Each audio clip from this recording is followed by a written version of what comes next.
দক্ষিণ গাজার খান ইউনিস ধ্বংসস্তূপের মাঝে ছোট ছোট তাঁবু, এর মধ্যেই দৈনন্দিন টিকে থাকার এক লড়াই। এখানে প্রতিটা দিন শুরু হয় পানির সন্ধানে কিংবা চুলা জ্বালানোর জন্য এক টুকরো কাগজের খোঁজে। এ অভাব আর কষ্টের মাঝেই গাজাবাসীর কানে পৌঁছেছে ওয়াশিংটনের নতুন ঘোষণা।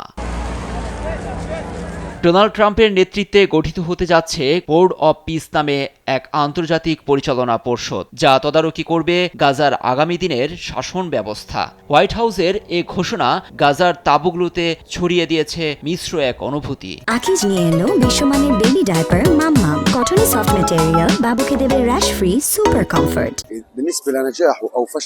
সবচেয়ে জরুরি হলো সীমান্ত উন্মুক্ত করা। আমরা এখানে নরক যন্ত্রণার মধ্যে আছি। এই বিপর্যয় থেকে বাঁচতে যে কোনো কার্যকর উদ্যোগ আমাদের জন্য জরুরি। আমরা কেবল বাঁচতে চাই।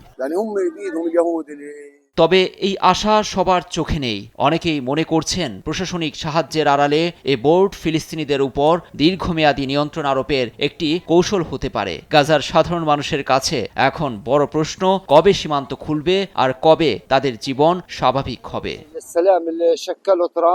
শান্তি বোর্ডের কথা বলা হচ্ছে। এটি আমাদের চিরতরে পরাধীন করে দেওয়ার কোনো কৌশল কিনা তা নিয়ে আমরা সন্দিহান। আমরা চাই না আমাদের পশ্চিম তীর আর গাজা আলাদা হয়ে যাক। চাই না ভবিষ্যৎ অন্যদের হাতে থাক।